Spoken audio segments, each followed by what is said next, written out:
I received an inheritance of $5 million and decided to put my son to the test. I called him and told him I'd lost everything, that I needed to move into his house the very next day. He responded with enthusiasm. He told me yes, that I should come. But the next morning, when I arrived with my suitcases at his front door, I could not believe what I was seeing. And what I discovered that day changed everything I thought I knew about my own family. My name is Eleanor.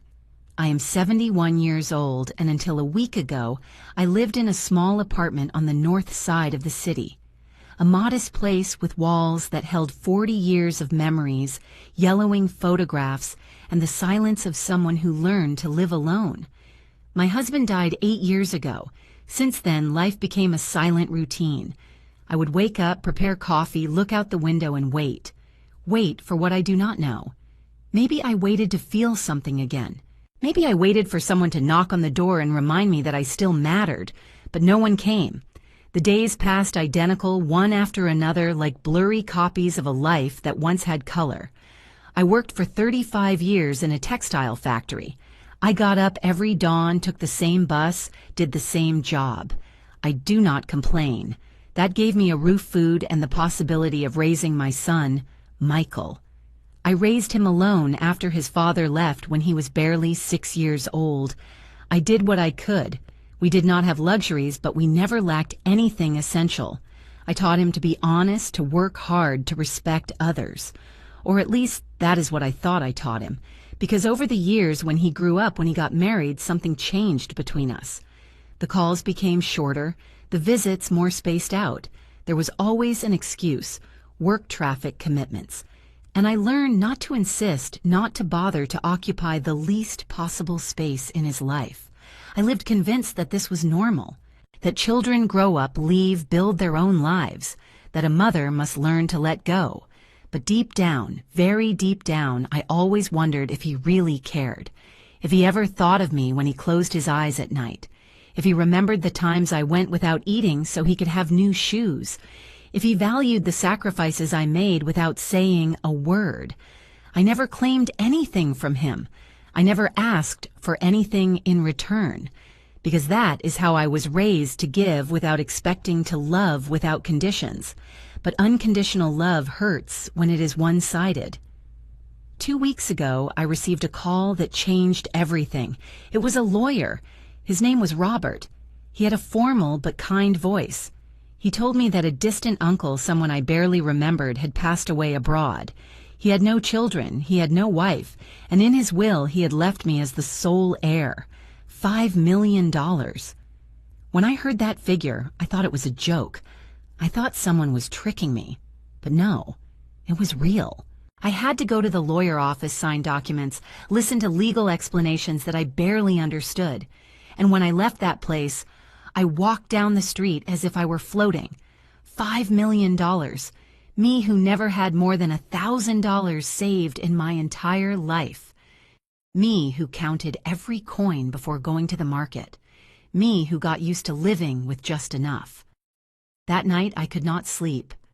I sat in the living room staring at the empty walls, feeling the weight of that news as if it were a rock on my chest. And then in the middle of the silence, a thought came. A small thought at first, barely a whisper in my mind.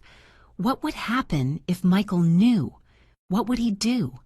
How would he react? And that thought grew, expanded, became a question I could not ignore. I needed to know if my son loved me for who I am, or if he only tolerated me because it was his obligation. I needed to know if he would be there for me if I had nothing. If I fell, if I broke, if I lost everything, would he come to pick me up? Or would he leave me alone like so many times I had felt in recent years? I know it sounds cruel. I know that testing your own son is not something a mother should do.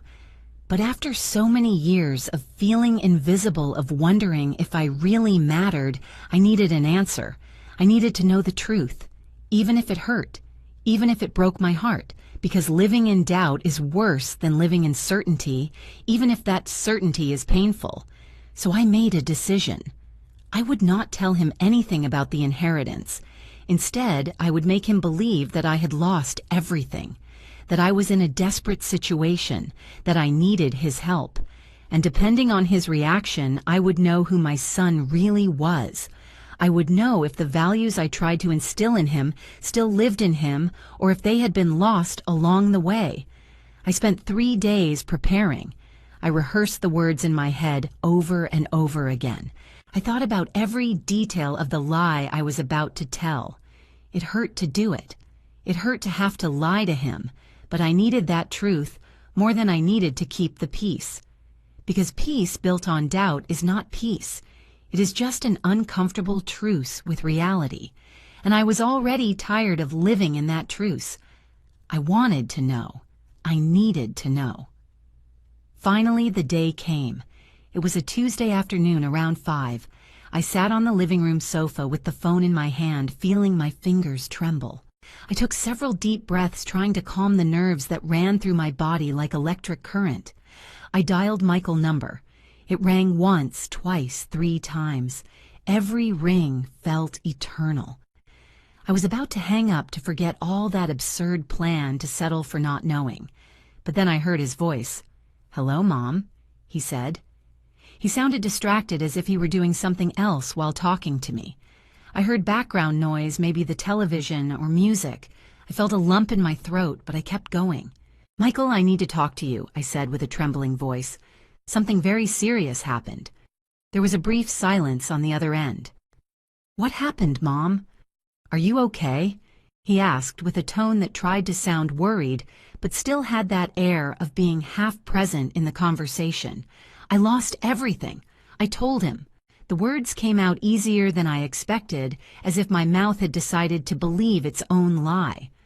"I had problems with the bank, with some debts that I could not pay. They are going to take away the apartment. I have nowhere to go. I have no money to rent another place." I paused. I let the silence do its work. "I need to stay with you for a while, Michael, just until I can solve it. It will not be much time, I promise you. I just need a place to sleep while I find a way to get ahead." The silence that followed was different, heavier. I could almost hear his thoughts on the other side of the line.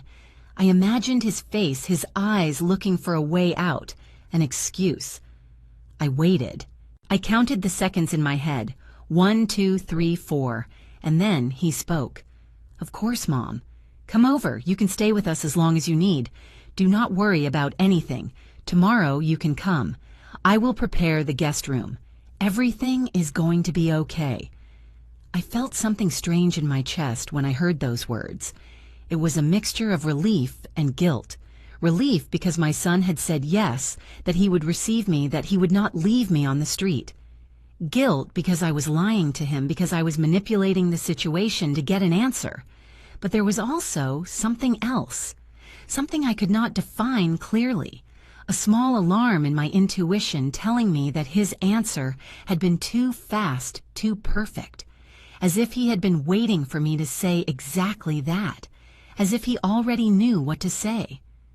"Thank you, my love," I replied with a broken voice, letting the tears that threatened to come out give authenticity to my performance.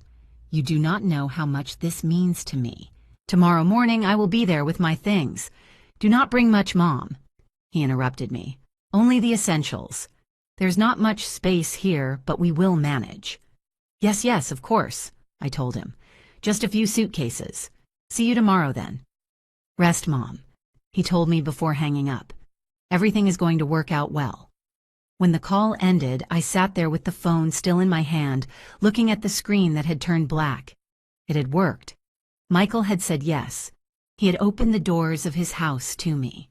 I should feel happy, relieved, proud of having raised a son capable of helping his mother in a difficult moment. But that strange feeling would not go away, that little voice in my head whispering that something was not right. I tried to ignore it. I told myself that I was being paranoid, that my own lies were making me doubt everything, that my son had responded exactly as a good son should respond. But the doubt was already planted, growing like weeds in my mind. That night I packed 2 suitcases. I put in clothes, some personal hygiene items, old photographs, a book I never finished reading. While I folded each garment, while I put away each object, I felt as if I were preparing for a trip with no return. As if crossing the door of Michael's house the next day, something fundamental would change forever. I did not know exactly what, but I felt it in my bones. That silent certainty that only experience and years give you. I slept little. I woke up several times during the night, looking at the ceiling, listening to the sounds of the early morning. The occasional cars passing by the street, the distant bark of a dog, the hum of the refrigerator. At 6 in the morning, I was already awake, sitting in the kitchen with a cup of cold coffee between my hands. I looked around. That apartment had been my refuge for so long. Every corner had a story. The stain on the wall where Michael had thrown a ball as a child. The window from where I used to watch him play in the street. The table where we ate dinner together thousands of times. Where I did his homework with him, where we celebrated his birthdays with simple cakes and cheap candles. All that was still there, intact, waiting for me. But I was about to leave towards the unknown. At 8 in the morning, I called a taxi. The driver helped me take down the suitcases. We got into the car and I gave him Michael's address. He lived in a middle-class neighborhood on the other side of the city, in a small but pretty house that he had bought 3 years ago with his wife Sarah. I'd only been there twice, one when they moved, another at Christmas last year. The 2 visits were brief, uncomfortable, full of forced silences and smiles that did not reach the eyes. Sarah was always polite to me, but distant, as if I were an unwanted guest, but tolerable out of courtesy. She never said anything bad to me. She never disrespected me. But she did not make me feel welcome either, and Michael never said anything about it. He never defended my place in his life. He just let things be as they were without interfering, without taking sides. The trip took 40 minutes. I looked out the window the whole way, watching the streets past the buildings, the people walking in a hurry towards their jobs or their lives. I wondered how many of them would be living their own lies, their own secret tests, their own family doubts. The taxi finally stopped in front of Michael's house. I paid the driver, took down the suitcases, and stood on the sidewalk looking at that beige house with its small front garden and its dark wooden door. I took a deep breath. This is it, I told myself. There's no turning back. I walked towards the door, dragging the suitcases behind me. Every step felt heavy, loaded with expectation and fear. I reached the front. I raised my hand to ring the doorbell. But before I could do it, something made me stop dead. There was a sign that should not be there. And when I read what it said, I felt like the ground opened under my feet. For sale. Those 2 words stuck in the front garden like a stake in my heart. A large sign, white with red letters, impossible to ignore. For sale. I let go of the suitcases. They fell to my feet with a dull thud that I barely registered. My eyes could not look away from that sign. I blinked several times, thinking that maybe I was seeing wrong, that my tired eyes were playing a trick on me. But no, there it was. Clear, real, undeniable. I approached the door. I felt my legs trembling. I rang the doorbell. Once, twice, 3 times. Nothing. Absolute silence. I pressed my ear to the door, trying to hear any sound from inside. Steps, voices, music, something. But the house was dead, empty. I knocked harder now, with my knuckles hitting the wood with growing desperation. "Michael!" I shouted. "Michael, it is me, your mom. Open, please." My voice sounded strange, high-pitched, broken, but no one answered. I walked towards the window. I leaned in, covering my eyes with my hands to see better through the glass. The curtains were drawn, but I could see some spaces. The living room was empty. There was no furniture. There was nothing, only bare floors and white walls. I felt a cold go through my body, a cold that had nothing to do with the weather.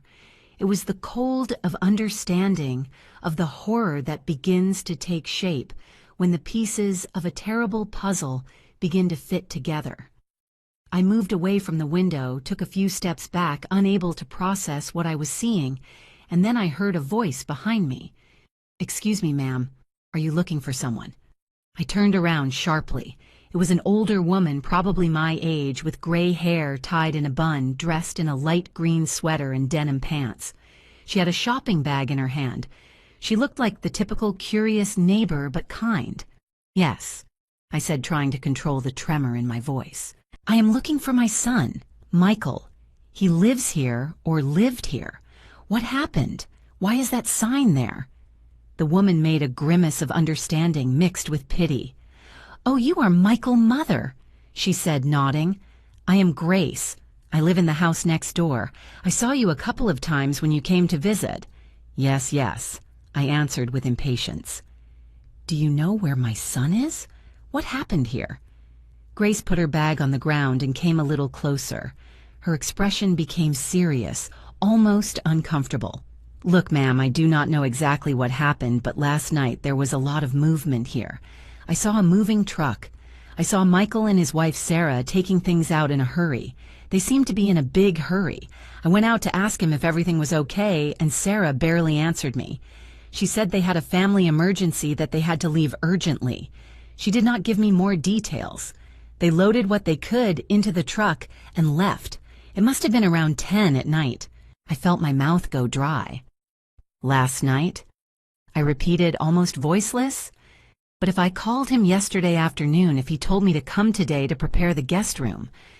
Grace looked at me with those eyes that say more than words. With that look people give you when they know you are discovering something painful and they do not know how to help you.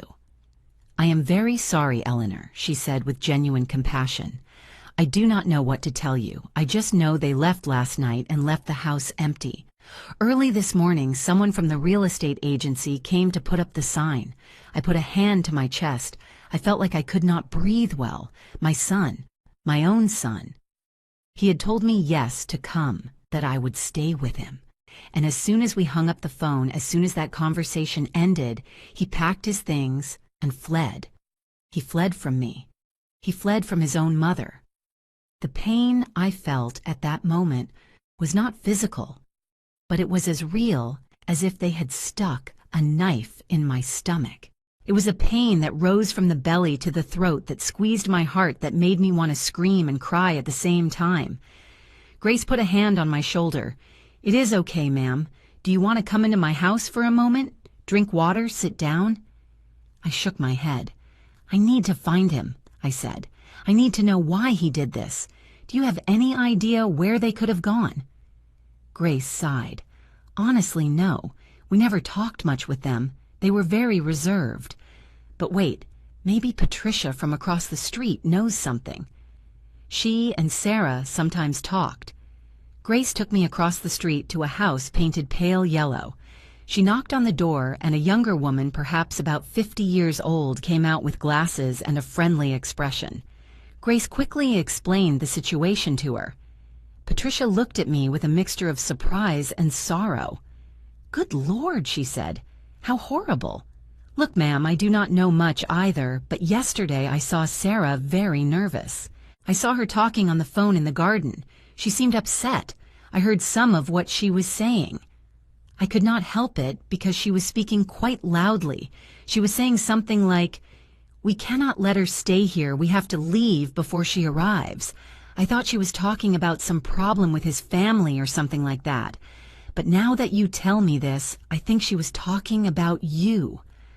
Patricia's words fell on me like stones. "We cannot let her stay here. We have to leave before she arrives, before I arrived. My own daughter-in-law had convinced my son to abandon his house, to flee, to leave me planted at the door, as if I were an undesirable stranger. And Michael had accepted. He had not fought. He had not defended me. He had simply packed his bags and left."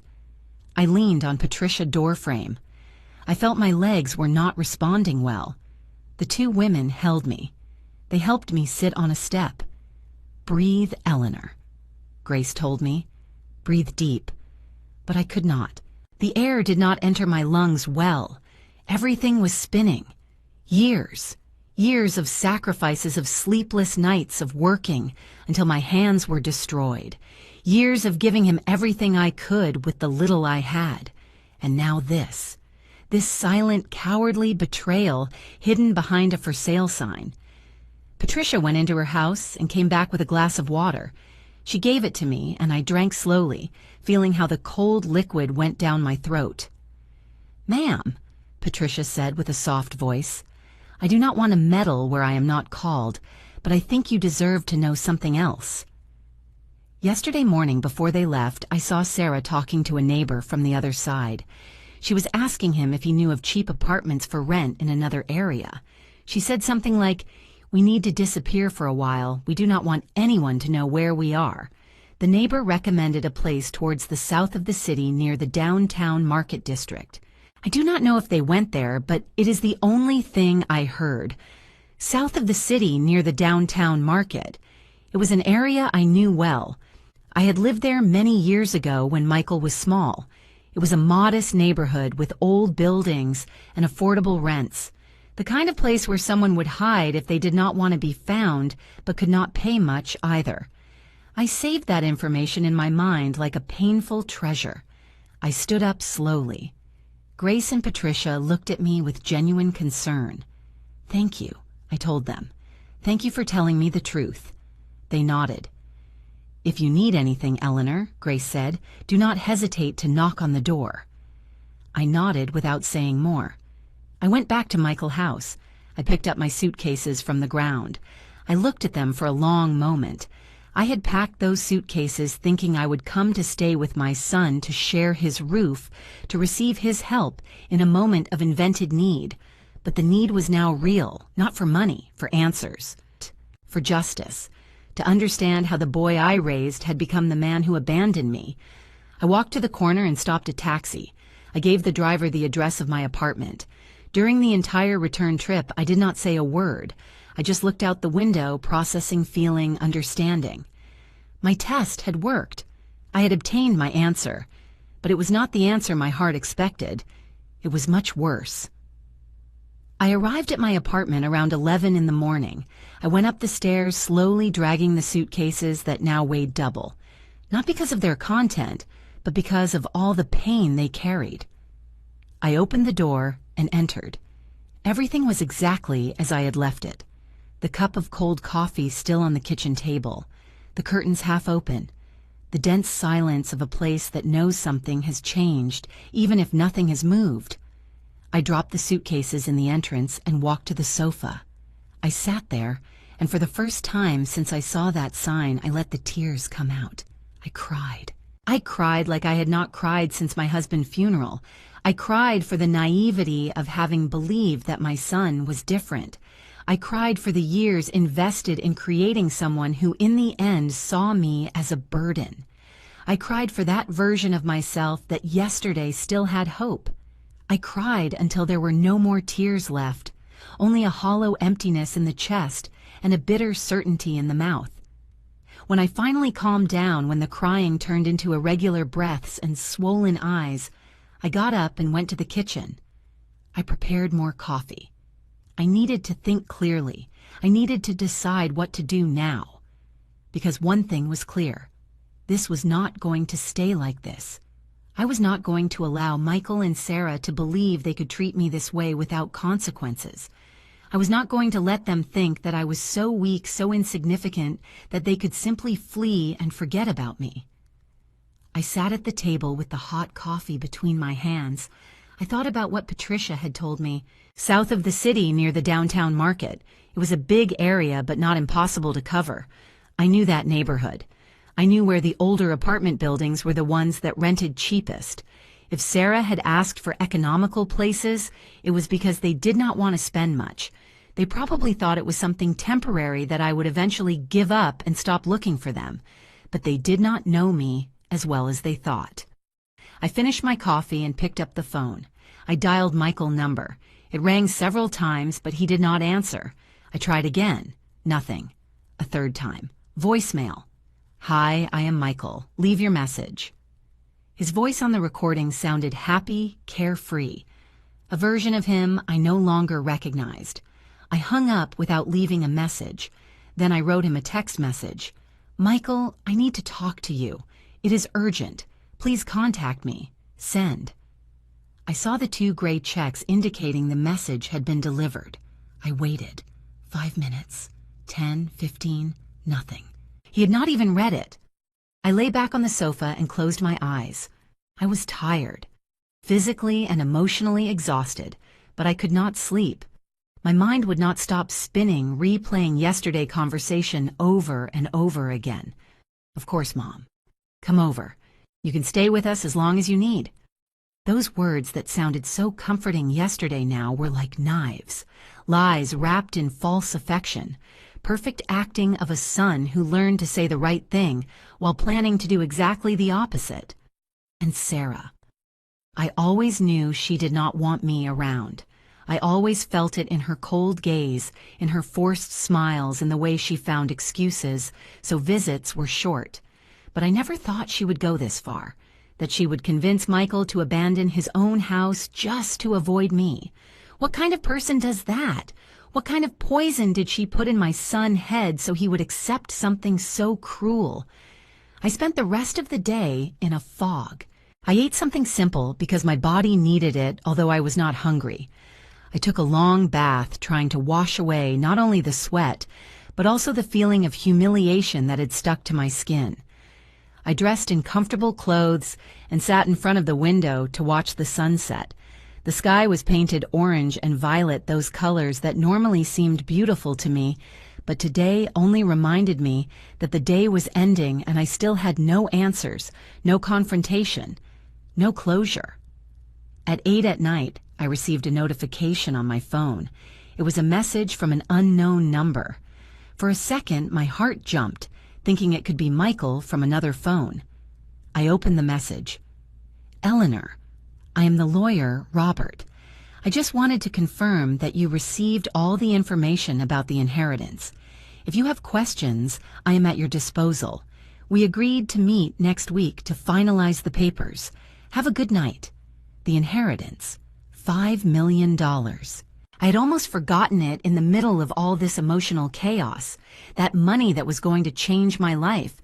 That money that had given me the idea to test Michael. And now, ironically, that same money had become the answer to a question I never wanted to ask out loud. My son was not there for me when he thought I had nothing. So what would happen when he knew I had $5 million? The answer was so obvious, it almost hurt to think it. I stayed awake late that night, planning, thinking, imagining scenarios. At 2 in the morning, I finally made a decision. I was going to find Michael and Sarah. I was going to confront them face to face, but I would not tell them anything about the inheritance yet. First, I wanted to see how they reacted, what excuses they invented, if at least they had the decency to feel shame for what they had done. And then, depending on that conversation, I would decide what to do with the money and with them. The next morning, I got up early. I dressed in practical clothes, dark pants, and a gray blouse. I tied my hair in a ponytail. I saw myself in the mirror. My eyes were still swollen from yesterday crying, but there was something different in my expression, a new hardness, a determination that was not there before. 71 years carrying everything in silence, being the selfless mother who never claimed anything. But that time was over. Today, I was going to claim. Today, I was going to demand answers. I took my purse, some cash, and left the apartment. I took the bus towards the south of the city. The trip was long, almost an hour, crossing avenues full of morning traffic, street vendors. On every corner, people running towards their jobs. I got off near the Central Market, just as Patricia had told me. The area was just as I remembered it. Old buildings of 3 or 4 floors, peeling paint electric cables, hanging dangerously low, small shops with faded signs. I started walking through the surrounding streets looking for apartment buildings. There were several. Too many. I realized this was going to be harder than I thought. I could not simply knock on every door asking for Michael. I needed to be smarter. I entered a grocery store on the corner. An older lady was attending behind the counter. I bought a bottle of water, and while I paid, I asked with a casual tone, "Excuse me, ma'am, do you know buildings around here that rent apartments? I am looking for my son, who just moved to this area, but I lost the exact address. The woman looked at me with those eyes that have seen everything in life. "There are several, my dear," she said. "The Santander building is 2 blocks from here. That one always has apartments available. There is also the Los Alamos residential right behind the market, and the San Miguel building on the main avenue. Those are the most common around here." I thanked her and left the store with my mental list of places to check. I started with the Santander building. I went up to the 2nd floor where there was a small sign that said, "Administration." I knocked on the door. A middle-aged man with a mustache and a half-buttoned shirt opened. "Good morning," I told him. "I am looking for information about an apartment that was rented recently. My son and his wife. I think they arrived the day before yesterday." The man looked at me with distrust. "I cannot give information about tenants, ma'am. It is privacy policy." "I understand." I told him, trying to sound desperate without exaggerating. "It is just that I had a family emergency and lost contact with them. I just want to know if they are here. His name is Michael. Hers Sarah. They are young. He is in his 30s. The man shook his head. "Doesn't ring a bell. The only ones who rented this week were an older couple and a single student." "I am sorry." I went down the stairs feeling defeated but not surrendered. There were still 2 more buildings left. I walked towards the Los Alamos residential. It was a bigger building, 5 floors, with a cream-colored facade stained by humidity and time. The main door was open. There was no security or doorman. I entered directly into the lobby that smelled of humidity and fried food. There was a board with apartment numbers, but no administrative office in sight. I went up floor by floor, listening. On the 3rd floor, I heard voices arguing in one of the apartments. I approached the door trying to distinguish the voices, but they were not familiar. I kept going up. On the 4th floor at the end of the hall, I noticed that one of the doors had a new doormat. The other apartments had old doormats or none at all. That detail caught my attention. I approached slowly, with my heart pounding in my chest. I stood in front of that door, holding my breath, trying to hear something from inside. Silence? Nothing. I knocked softly. Once, twice. I waited. Nothing. I knocked again, a little harder. Still nothing. I went down, frustrated. Maybe it was not that building. Maybe I was obsessing without reason. I went out to the street and walked towards the San Miguel building on the main avenue. It was the farthest of the 3. It took me 15 minutes to get there walking. When I arrived, I saw it was a tidier building than the previous ones, with a glass door at the entrance and an intercom. There was a list of names next to the buttons. I started reading them one by one. Apartment 201, the Johnson family. 202, J. Miller. 203, no name. 204, M. Davis. M. Davis. Michael Davis. That was my son's last name. I felt my pulse accelerate. It could be a coincidence. It could be another person. But something in my instinct told me no. I pressed the button for apartment 204. I waited. Nothing. I pressed again, holding it longer. Silence. I pressed a 3rd time, and then finally I heard Sarah's voice through the intercom. "Who is it?" she said with an annoyed, impatient tone. I froze for a second. It was her. I had found them. I swallowed saliva and spoke with a voice as calm as I could. "Sarah, it is me, Eleanor. I need to speak with you and with Michael." The silence that followed was so heavy I could almost feel it go through the intercom. Then I heard murmurs on the other side, voices, whispering something that sounded like a muffled argument. Finally, she spoke again. "We are not here. You have the wrong apartment." And she cut the communication. "We are not here." The most ridiculous phrase someone can say when they just answered the intercom. I pressed the button again. Nothing. Again. Silence. They were in there, ignoring me, hiding like children who believe that if they close their eyes, no one can see them. I felt the rage rise up my throat like hot lava. I was not going to allow this, not after everything. I waited. I stood at the entrance of the building, waiting. I knew eventually someone would enter or leave and I could sneak in. I did not have to wait long. 10 minutes later, a young woman arrived with supermarket bags. She opened the door with her key and I approached quickly. "Excuse me," I said with a kind smile. "I am going to my son's apartment, but he forgot to buzz me in." The woman looked at me, saw my age. She probably thought I was harmless and let me pass. "Thank you, my dear," I told her. I went up the stairs to the second floor. Apartment 204 was at the end of the hall to the right. I walked there with firm, determined steps. I reached the door. I could hear movement on the other side, low voices, steps. I knocked on the door with force. "Michael!" I shouted. "I know you are there. Open the door right now." The movement on the other side stopped. Absolute silence. I knocked again, harder. "I am not leaving until you open up and explain to me what the hell is happening. You can leave me standing here all day if you want, but I will not move." I waited. 30 seconds that felt eternal. And then I heard steps approaching the door. The sound of the lock. The door opened just a few inches. It was Michael. His face appeared in the crack, pale with dark circles under his eyes, with an expression of guilt mixed with fear. "Mom," he said with a low voice. "What are you doing here? What am I doing here?" I repeated, feeling my voice tremble with pure indignation. "What am I doing here, Michael? I came to your house as you told me. I arrived with my suitcases like we agreed, and I found a for sale sign and the house empty. You stood me up. You fled. You fled from your own mother. That is what I am doing here. I came for you to explain why." Michael lowered his gaze.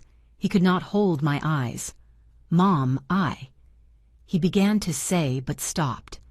Sarah appeared behind him. She had her arms crossed and a hard expression on her face.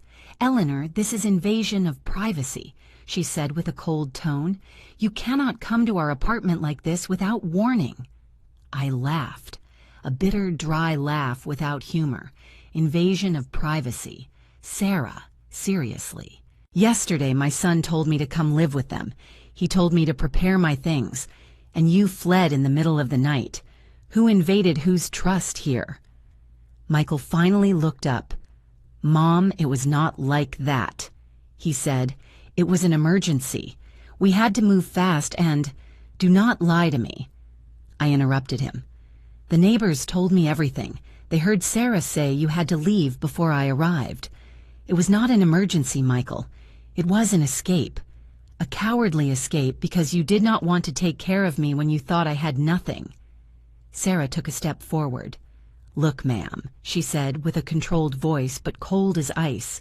"The truth is, we cannot support you. We barely make ends meet for ourselves. Michael does not have a stable job. I earn minimum wage. We do not have space or resources for another person. He wanted to tell you yes because he felt sorry for you, but I made him see reality. We cannot, period." Her words were like slaps, every phrase calculated to hurt. But what hurt me the most was seeing Michael standing there without defending anything, without saying anything, just timidly nodding to everything his wife said. "So why did you not tell me the truth?" I asked my son directly, ignoring Sarah. "Why did you not have the courage to tell me you could not help me? Why lie? Why make me believe yes and then flee like a thief in the night?" Michael opened his mouth, but Sarah spoke first. "Because you do not understand, ma'am. You have always been like this, dramatic, manipulative, always playing the victim. Michael told me how it was when he was a child, always reminding him everything you sacrificed for him, making him feel guilty for existing. And now you come with this story that you lost everything. How do we know it is true? How do we know it is not another one of your manipulations to force Michael to take care of you forever?" I felt my breath cut off. Manipulative, dramatic, making him feel guilty for existing. Those words coming out of Sarah's mouth, but clearly planted there by private conversations with my son. Conversations where Michael had reinterpreted his entire childhood, where he had turned my sacrifices into burdens, my love into manipulation. I looked at Michael looking for some sign that he did not believe that Sarah was exaggerating, but he stayed there quiet with his head down without contradicting anything. "It is true, Michael?" I asked with a broken voice. "Is that how you see everything I did for you? As manipulation? As drama?" He finally looked at me. His eyes were red shiny, but not from tears of sadness, but from discomfort. "Mom, it is not that." He started. Sarah interrupted him again. "Look, ma'am, enough. We need you to leave. We have nothing more to talk about. If you really lost everything, go to social services, ask the government for help, but do not involve us in your problems." In that moment, something broke inside me. It was not dramatic or noisy. It was silent, like when a glass breaks under water. A clean, definitive, irreversible break. I looked at Sarah, then at Michael, then at Sarah again. And then I spoke with a calm I did not even know I had. "Okay," I said. "I understand perfectly. I am not going to bother you anymore. But I want Michael to tell me. I want to hear it from his mouth. I want him to look me in the eyes and tell me he cannot help me, that he does not want to help me, that he prefers to leave me alone on the street. I want to hear him say that." Sarah was going to speak, but Michael raised a hand, stopping her. He looked at me. For the first time in that entire conversation, he looked straight into my eyes, and with a trembling voice, almost inaudible, he said, "I am sorry, Mom. I cannot. We cannot. It is better this way." I nodded slowly. "Better this way," I repeated. "For whom, Michael? For whom is it better?" He did not answer. He just lowered his gaze again. Sarah closed the door in my face without saying another word. I heard the sound of the lock turning. I stood there in that empty hallway looking at the closed door, processing what had just happened. I walked away from that door slowly, as if I were walking in the middle of a nightmare from which I could not wake up. I went down the stairs, holding onto the railing because I felt my legs weak, trembling. I went out of the building into the midday light. The sun was high, bright, indifferent to my pain. People passed around me, busy in their own lives, with no idea that I had just lost something fundamental. I had not lost my son in that moment. I had lost him a long time ago. Only now I finally knew. I walked aimlessly for several minutes. My feet took me to a small square nearby, near the market. I sat on a concrete bench under the shade of an old tree. There were children playing in the distance, mothers watching them, street vendors offering fruits and sodas. Life continued as always. The world did not stop because my heart was shattered. I took out my phone and looked at it for a long time without knowing what to do with it. Part of me wanted to call someone to tell someone what had happened. But who? I had no close friends. My coworkers had drifted away after my retirement. My family was small and scattered. I was alone. Completely alone. And that loneliness now had a different weight. Before it was circumstantial loneliness. Now it was loneliness of abandonment, of rejection, of being considered a burden by the only person who should have valued me unconditionally. I thought about Sarah, about her poisonous words, dramatic, manipulative, making him feel guilty for existing. How was it possible that someone reinterpreted love in that way? How was it possible that working 3 shifts to buy him school supplies was manipulation? That giving up my own dreams so he could study was making him feel guilty? That giving him everything I had, everything I was, became something negative in his adult narrative? And the worst was not that Sarah thought that. The worst was that Michael had allowed it. He had accepted it. He had made it his own. I wondered at what moment everything twisted. At what moment my son stopped seeing me as his mother and started seeing me as an obstacle. Maybe it was gradual. Maybe Sarah was planting those ideas little by little, year after year, poisoning every memory with her twisted interpretation. Or maybe Michael was always like that, and I did not want to see it. Maybe I was the blind one, the one who built an idealized image of her son that never corresponded with reality. Maybe the grateful child I remembered never really existed. I closed my eyes and breathed deep. The air entered my lungs, filling them with oxygen, but not with relief. Nothing relieved the pain I felt. It was a different pain than the one I felt when my husband died. That was a pain of natural loss of a completed cycle of love that ended due to inevitable circumstances. This was a pain of betrayal, of unrequited love, of emotional investment that never bore fruit, of realizing too late that you sacrificed your life for someone who does not value it. I opened my eyes and looked at the phone again. I had a message. It was from the lawyer Robert. "Eleanor, good morning. Confirming our appointment for Monday at 10 in the morning to sign the final inheritance documents. Please confirm your attendance. The inheritance, $5 million. The money that had triggered all this painful test. The money that now had a completely different meaning." I breathed deep and started thinking clearly for the first time since I left that apartment. Michael and Sarah knew nothing about the money. They had rejected me, believing I was poor, that I was a burden, that I had nothing to offer them. Their decision had been based on that premise. Now I had to decide what to do with that information.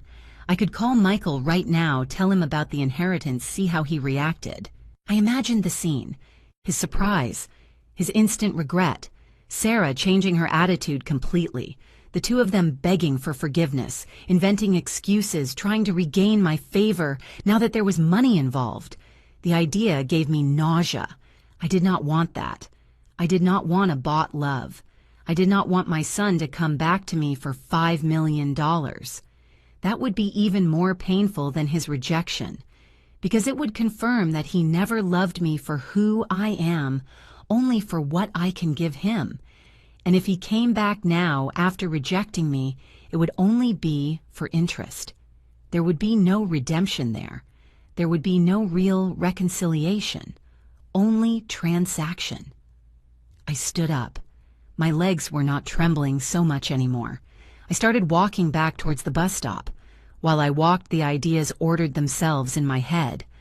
Michael had made his decision. He had chosen. He chose Sarah over me. He chose comfort over responsibility. He chose selfishness over filial love. That choice hurt, but at least it was clear. Now it was my turn to choose, and my choice was not going to be driven by revenge nor by pain. It was going to be driven by dignity. I reached the stop and waited for the bus. When I got on, I looked for a seat by the window. During the entire trip back home, I was thinking, processing, planning. By the time I reached my apartment, I had already made several decisions. The first, I would not tell Michael anything about the inheritance. At least not yet. Not until I decided exactly what to do with that money and with our relationship. The second, I needed time to heal, to process this pain without pressures or rushed decisions. The third, and maybe the most important, I needed to redefine who I was without Michael at the center of my life. I entered my apartment, and for the first time in days, I really looked at it. That small place with its old walls and worn furniture. That place that had been my refuge for so long. Now I could buy something better. I could buy a big house in a good neighborhood. I could travel. I could do all those things I could never do, because I was always saving, always thinking about the future, always sacrificing myself. And for whom? For a son who considered me a manipulator. For a son who fled from me in the middle of the night. I poured myself a glass of water and sat at the kitchen table. I took out an old notebook I had stored in a drawer. Writing had always helped me think. I started making a list. Things I want to do with my life. The first line took me several minutes to write because it implied admitting something difficult. Learn to live for myself. Not for Michael, not for anyone else. For me. I kept writing. Find a therapist. Yes, I needed to talk to someone professional about all this. I needed to process the pain in a healthy way. Travel to places I always wanted to know. Resume hobbies I abandoned. Make new friends. Help other people.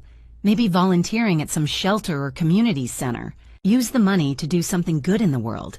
Something that gave me purpose beyond being a mother. While I wrote, I felt something strange. It was not happiness. I was still far from that. but it was something similar to liberation. As if by writing those words I was finally allowing myself to exist outside the role of selfless mother. As if after 71 years I was discovering that I could be more than that I should be more than that. That night I slept better than expected. Not well, but better.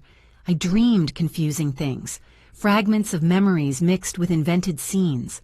Michael as a child playing in the park, Sarah closing the door in my face, my husband smiling at me from somewhere far away, the lawyer Robert handing me a giant check. Everything mixed in that nonsense logic of dreams. I woke up early the next day. It was Saturday. I made coffee. I showered. I dressed. I felt different. Still hurt. Still processing. But different. Stronger, maybe. Or maybe just more resigned. I took my phone and wrote a message to the lawyer, Robert. Good morning. I confirm attendance for Monday at 10. I would also like to consult you about options to invest or donate part of the inheritance. I need advice, thank you. Send. Then I opened Michael Chat. Our last exchange was from 2 days ago. My message unread. My call unanswered. I started writing. Michael, after what happened yesterday, I understand your position. I am not going to bother you anymore. Everyone makes their decisions and the consequences that come with them. I hope someday you understand what you lost. Not money or material things. You lost someone who loved you unconditionally all your life. That cannot be recovered. Take care. I read the message several times before sending it. It sounded hard but fair. It sounded final. Because it was. I pressed send. I saw how the message was delivered. This time he did read it almost immediately. The 2 checks turned blue. I waited. I saw the 3 dots indicating he was writing something. The dots appeared and disappeared several times. Finally, his answer arrived. Mom, please do not be like that. Give me time to fix things with Sarah. This is complicated. It is not that I do not love you. I just need space right now. I read his message and felt a mixture of emotions. Part of me wanted to believe him. I wanted to cling to that small sign that he still cared. But another part, the part that had matured painfully in the last days, knew that those were just empty words, excuses, emotional crumbs thrown to keep me close, just in case he needed me in the future. I did not answer. I left the message on read and put the phone away. The rest of the weekend passed in a strange calm. I did not write to Michael again, and he did not insist either. I spent the time organizing my apartment, reading, watching old movies I found on a television channel. Simple things that kept me busy without demanding too much emotionally. On Sunday afternoon, I called an old coworker, Linda, with whom I had lost contact. We talked for almost an hour. I told her a summarized version of what had happened without mentioning the inheritance. She listened to me with patience. And in the end, she told me something that stayed with me. Eleanor children are not investment projects. They are independent people who make their own decisions. Sometimes those decisions hurt us, but we cannot live our lives waiting for them to validate us. Her words were simple, but true. Monday came quickly. I got up early. I got ready with care. I chose a light coffee-colored dress I had not worn in years. I combed my hair well. I even put on a little makeup. I wanted to look presentable, dignified, not like the broken woman I had been the last few days, but like the woman who was trying to rebuild herself. I took a taxi to Robert's office. The building was downtown, a modern tower of glass and steel that contrasted with my world of old apartments and dusty streets. I went up to the 12th floor in a silent elevator with soft music in the background. Robert's office was elegant, but cozy. Wood floors, caramel-colored leather furniture, abstract paintings on the walls. The receptionist welcomed me with a smile and offered me coffee. I accepted. Minutes later, Robert came out to greet me. He was a man of about 50. Gray hair, perfectly combed, impeccable dark suit. Kind but professional expression. "Eleanor, what a pleasure to see you," he said, shaking my hand. "Come in, please." I followed him to his private office. He sat behind a large dark wood desk, and I settled into a chair in front of him. He started taking documents out of a folder. "I have everything ready for you to sign," he explained. "There are several forms, but I will explain each one. Basically, you are confirming that you accept the inheritance and that you understand the tax implications. There are also documents from the bank where the money will be deposited. Once we sign everything, the process takes about a week, and the money will be available in your account." I nodded and started signing where he indicated. My name over and over again, Eleanor Martinez. Every signature felt surreal, as if I were signing the entrance to a completely different life. When we finished with the main documents, Robert closed the folder and looked at me. "You mentioned in your message that you wanted advice on investments or donations," he said. "I would like to help you with that. Tell me what you have in mind." I took a deep breath. "The truth is, I have been thinking a lot these days." I started. "I am 71 years old. I lived my whole life with just enough working hard, sacrificing for my son. And now I receive this amount of money that I cannot even imagine completely. I want to use part of that money to live better. Yes, to travel, to have a more comfortable place, to not worry about bills. But I also want that money to mean something. I want to help other people, especially older women who are alone, who were abandoned by their families, who have no resources." Robert nodded, taking notes. "That is a noble idea, Eleanor," he said. "There are several ways to structure this. We could establish a donation fund, create a small foundation, or simply make direct donations to existing organizations that work with that population. Each option has different legal and tax implications. I would like you to give me a few days to prepare a detailed plan with options, and we can meet again to discuss it." "Perfect," I told him. "There is something else." I paused, doubting if I should tell him, but I needed to say it out loud. "My son does not know about this inheritance. I had problems with him recently.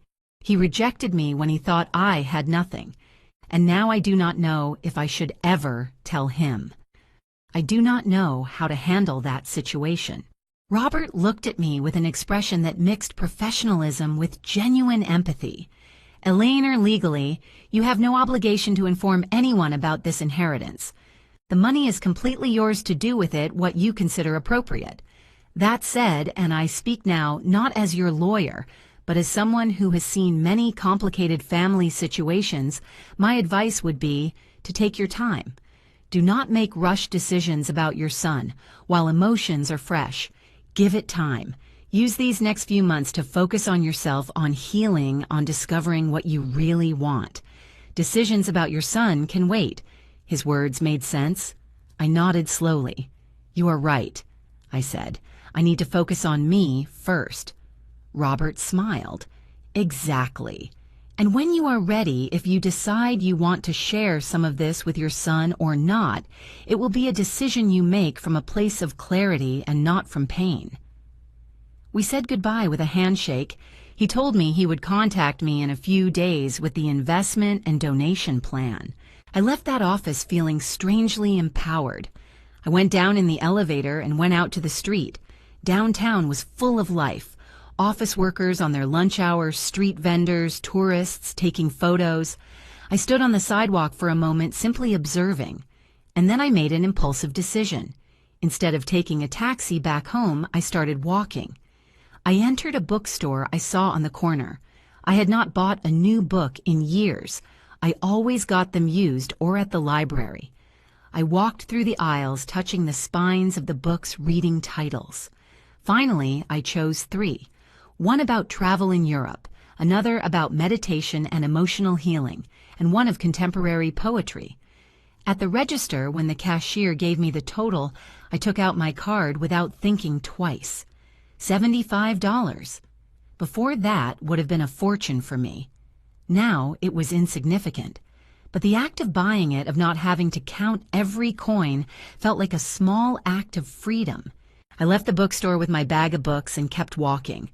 I passed in front of an elegant restaurant with tables on the terrace. I stopped. I looked at the menu displayed at the entrance. Dishes that cost what I used to spend on food for a whole week. I went in. The waiter welcomed me with courtesy and took me to a table by the window.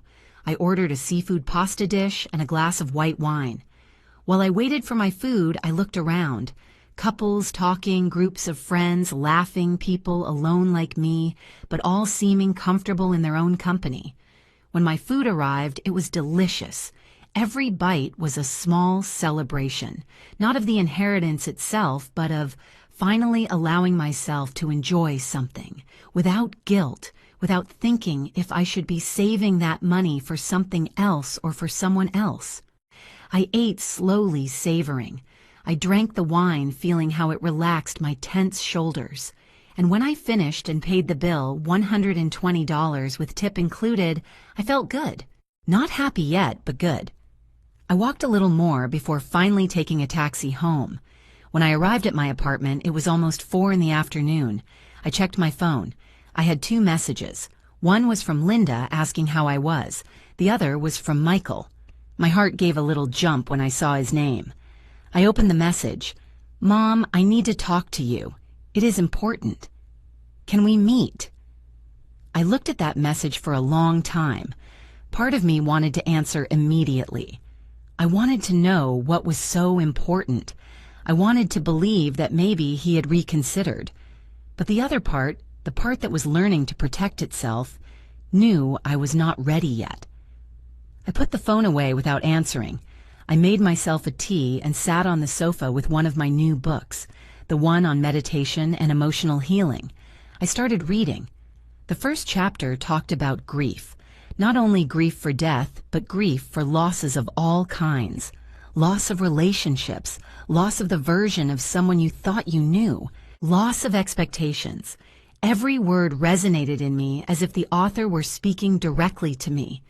That night before sleeping, I checked Michael's message again. I still had not answered. I decided I would give him an answer, but not yet. Not when he wanted, but when I was ready. For the first time in my life as a mother, I was going to put my emotional needs first. I was going to decide the terms of our relationship if there was still going to be one. And that felt terrifying, but also necessary. I went to bed thinking about all the things I could do with my new life, places I could visit, people I could help, versions of myself I could discover, 71 years old and barely starting to live for me. How ironic, how sad, how liberating, all at the same time. 3 days passed without me answering Michael's message. 3 days in which he wrote 2 more times. The first message said, "Mom, please answer. I really need to talk to you." The second more desperate. "Mom, do not ignore me like this. Something happened. I need to see you." Every message made my heart squeeze a little. But I kept my decision. I was not ready. And more importantly, I needed him to understand that I was not at his disposal every time he decided he needed me. During those 3 days, I kept busy. I called Linda and we agreed to meet for coffee. It was the first time in years I went out socially with someone who was not family. We sat in a small cafe near my house and talked about everything. About our years in the factory, about how our lives had changed since then, about her grandchildren who visited her every weekend. I did not tell her about the inheritance, but I did tell her more details about what had happened with Michael. She listened without judging, and in the end she told me something that felt like a hug. "Eleanor, you deserve people in your life who value you. If Michael cannot be that person right now, then you need to surround yourself with those who can. You are not alone, even if sometimes you feel that way." I also spoke on the phone with the lawyer Robert. He presented me with several options to structure the donations I wanted to make. The one I liked the most was creating a permanent fund that gave scholarships and financial aid to women over 60 in vulnerable situations. I decided to allocate $1 million for that fund. The rest I would divide among safe investments for my future, a new house travels, and a reserve for emergencies. Robert would take care of all the legal paperwork. I would sign the final papers next week. On Thursday afternoon, 4 days after Michael's last message, I finally decided to answer him, but not in the way he expected. Instead of accepting to see him immediately, I wrote Michael. "I received your messages. If you need to talk, we can do it, but it will be on my terms. Sunday at 3 in the afternoon at Central Park at the main fountain. If you do not arrive, there will not be another opportunity. His answer arrived in less than a minute. I will be there, Mom. Thank you. I love you. I read that I love you with a mixture of skepticism and pain, easy words to say when something is needed, more difficult to demonstrate with actions when there is nothing to gain. I put the phone away and prepared myself mentally for that meeting. I knew I had to decide what I would tell him, what I would not tell him, and above all, what limits I would establish regardless of what he said. Sunday arrived with a partly cloudy sky. I dressed in comfortable clothes, sand-colored pants, and a white blouse. Nothing special. I did not want to look like I was trying to impress him. I arrived at the park 10 minutes before 3. The main fountain was surrounded by families, children running, couples sitting on the benches. I found a place with some privacy and sat to wait. Michael arrived on time. I saw him approaching from afar. He walked with quick steps, nervous. He wore jeans and a wrinkled shirt as if he had dressed in a hurry. When he reached where I was, he stopped a meter away. "Mom," he said. "Thank you for agreeing to see me." I nodded without saying anything. I sat down and he sat next to me on the bench, leaving a prudent space between us. There was an uncomfortable silence. Finally I spoke. "You said you needed to talk. I am listening." Michael took a deep breath. "Mom, things with Sarah are not right," he started. "Since you came to the apartment, we have been fighting a lot. She says horrible things about you and I cannot take it anymore.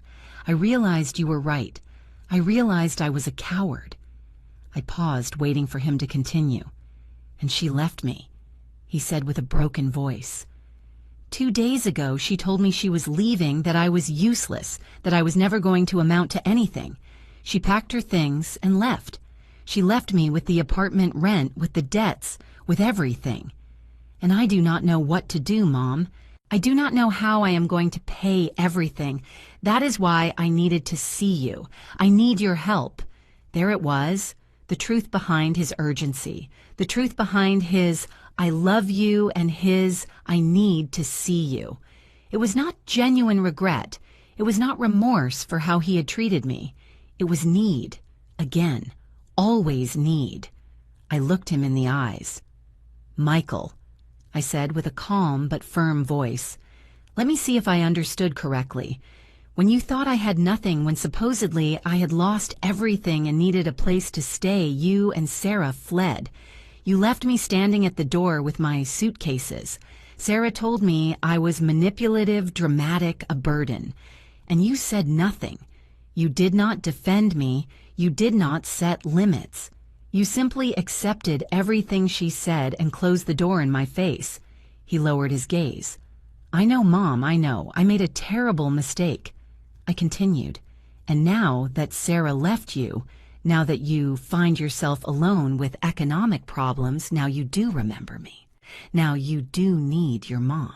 Not because you love me, not because you really regret it, but because I am useful to you, because you need something from me." He looked up with tears in his eyes. "No, Mom, it is not like that," he protested. "I really regret it. I really realize the mistake I made. I need you, yes, but not just for money. I need you because you are my mom and I feel horrible for what I did." His tears seemed real.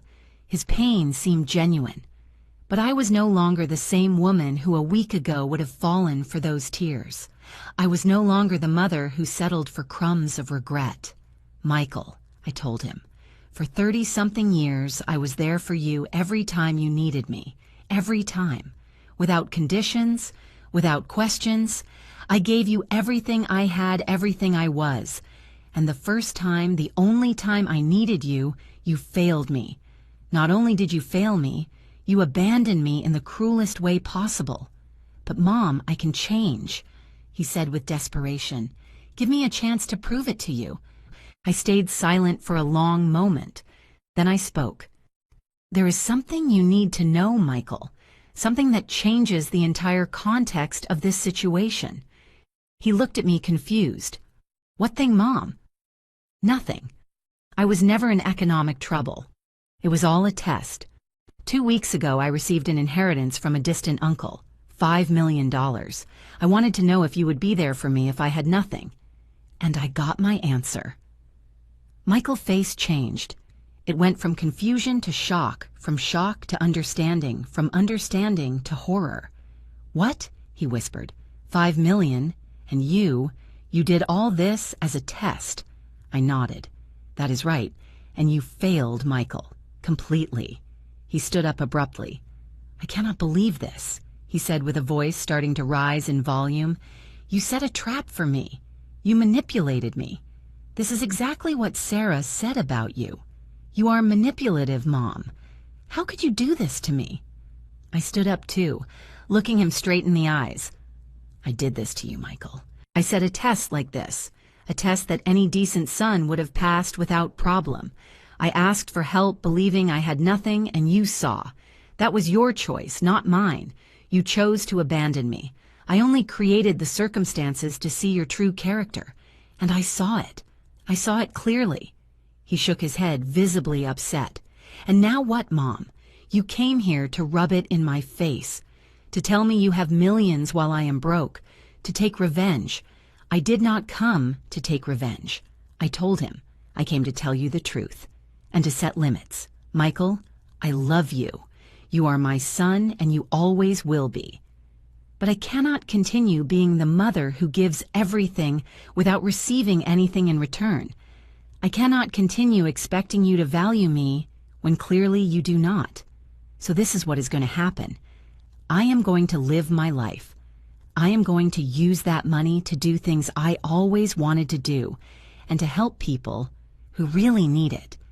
And you are going to learn to fend for yourself, without Sarah, without me. Just you. Maybe when you achieve it, when you really grow up and mature, we can rebuild something. But it will not be soon, and it will not be on my previous terms. But Mom, he began to say. I interrupted him. There are no buts, Michael. This is my decision. You can be angry with me. You can think I am manipulative, as Sarah made you believe. You can think whatever you want. But I know the truth.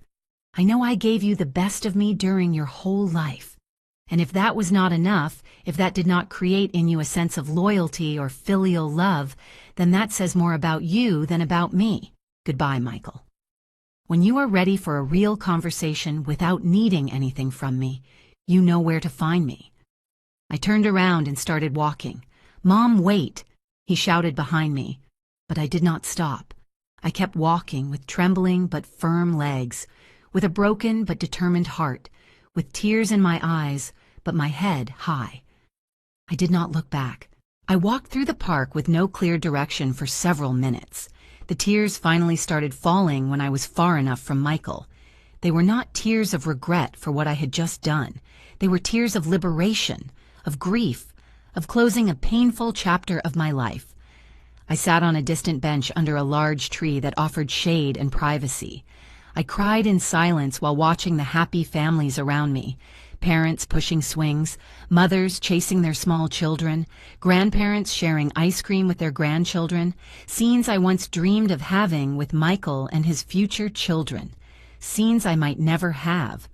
But while I cried, I also felt something else, something I did not expect. I felt peace, a strange, uncomfortable but real peace. Peace of having told my truth, peace of having set limits, peace of having chosen myself for the first time in decades. I took a handkerchief from my purse and dried my tears. I breathed deep. The air smelled of freshly cut grass and flowers. The sun was starting to go down on the horizon, painting the sky in shades of orange and pink. Life continued, and I would continue too. I stayed sitting there until the sun set completely. Then I got up and walked towards the park exit. I took a taxi home. During the ride, I looked out the window without thinking of anything specific, just watching the city pass, the lights turning on in the buildings, the people coming out of restaurants and movie theaters, the world turning indifferent to my small personal drama. And that was okay. I did not need the world to stop for me. I just needed to find my place in it. I arrived at my apartment, and the first thing I did was make myself a tea. I sat on the sofa with the hot cup between my hands and turned on the television. I put on a nature documentary channel, images of mountains, oceans, forests, places I would someday visit, places I could now visit. I drank my tea slowly while the images transported me far from my apartment, far from my worries, far from the pain. That night, I slept deeply. I did not dream anything I remembered, only a black, restful, necessary sleep. I woke up Monday feeling different, lighter, as if I had left a huge weight in that park yesterday.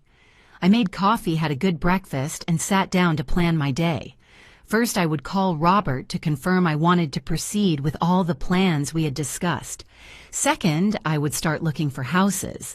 I did not want something too big or ostentatious, just a more comfortable place with good natural light, maybe a small garden. Third, I would investigate painting or pottery classes. I always wanted to learn some art but never had time or money. I called Robert at 9 in the morning. I confirmed everything. He told me the money was already available in my account, that the donation fund papers would be ready to sign on Friday. He also recommended a trusted real estate agent to look for a house. I thanked him and hung up, feeling productive with purpose.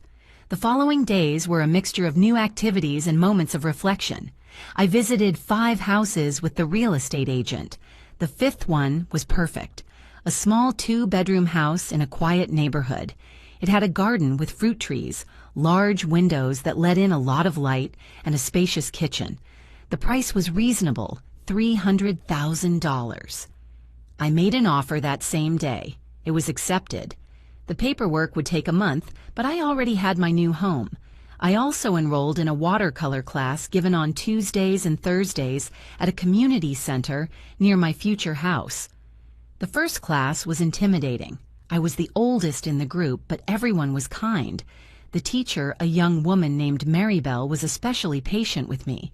At the end of the class, I had painted something that vaguely looked like a sunset. It was not good, but it was mine, and that filled me with an unexpected joy. Michael did not contact me again during those weeks. Part of me wondered how he was, if he had managed to solve his problems, if he was still angry with me, if someday he would understand. But I did not look for him. I kept my word. The ball was in his court now. He had to decide what kind of relationship he wanted to have with me, if he wanted to have any. A month later, I moved into my new house. Linda helped me with the process. I hired a moving company that transferred my few belongings from the old apartment to the new house. I bought new furniture, a comfortable bed, a large gray sofa, a light wood dining table. I decorated the walls with paintings I bought in local galleries. I planted flowers in the garden. Slowly, day by day, that empty space became my home, a reflection of who I was now, not who I had been. I also started work with the donation fund. Robert connected me with an organization that worked with older women in vulnerable situations. I visited the center. I met some of the women who would benefit from the fund. I listened to their stories. Widows without pensions, women abandoned by their families, women who worked their whole life without savings because everything went to their children. Stories that resonated so much with mine that sometimes I had to go out to breathe fresh air so as not to cry in front of them. Seeing the direct impact of the money, seeing how it changed lives, gave purpose to everything that had happened. The inheritance was no longer just money. It was a tool of transformation. Not only for me, but for other women who deserve dignity in their golden years. That gave me peace. That gave me meaning. 2 months after our last conversation, I received a letter. It was from Michael, not a text message. A physical letter written by hand, sent by mail. I saw it in my mailbox and my heart skipped a beat. I took it inside, made myself a tea, and sat on my new sofa to read it. The handwriting was Michael. I would recognize that handwriting anywhere. Mom. It started. I do not know if you will read this. I do not know if you will forgive me someday, but I need to write to you even if you do not answer. 2 months have passed since the park. 2 months in which I have had to face myself in ways I never had done. I lost my apartment. I am living in a rented room, sharing a bathroom with 3 other tenants. I got a job in a warehouse carrying boxes. It is not glamorous, but it is honest. I am paying my debts little by little. The letter continued. At first I was furious with you. I thought you had tricked me, that you had set a cruel trap for me. But with time, I started to understand. You did not set a trap, Mom. You gave me a chance to be the son I should have always been, and I failed.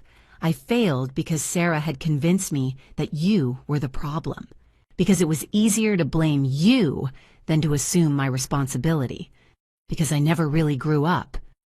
My eyes filled with tears reading his words. He continued, "Now I understand everything you sacrificed for me. Now that I have to work hard just to pay rent, I understand what it meant that you worked 3 shifts to give me school supplies. Now that I am alone, I understand the value of having someone who loves you unconditionally. And I lost that. I lost the only person who was always there for me. For being a coward. For being selfish. For being blind." The last part of the letter said, "I am not writing to ask you for money. I am not writing to ask you to forgive me yet. I know I do not deserve it. I am writing to tell you that I am sorry.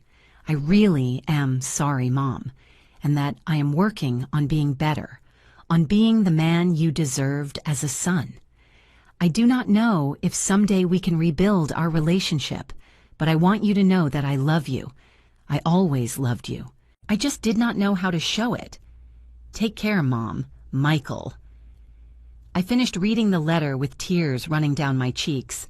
They were not tears of sadness. They were tears of something complex. Hope mixed with caution. Love mixed with pain. I folded the letter carefully and put it in a drawer of my desk. I would not answer yet.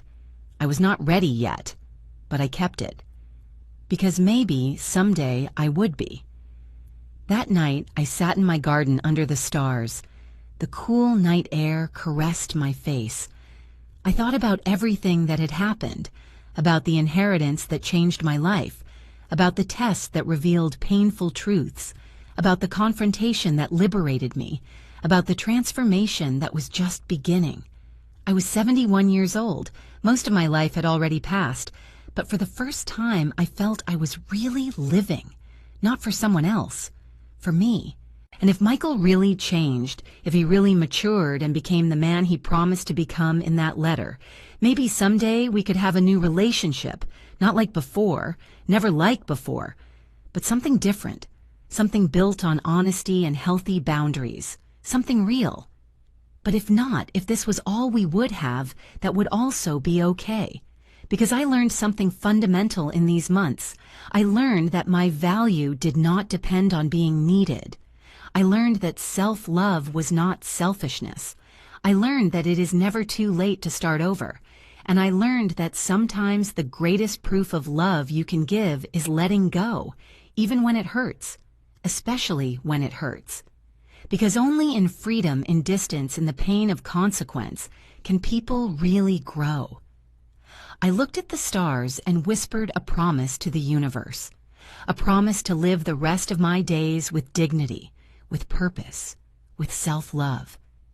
I had received $5 million, but the most valuable thing I won was not the money, it was recovering myself, and that was priceless.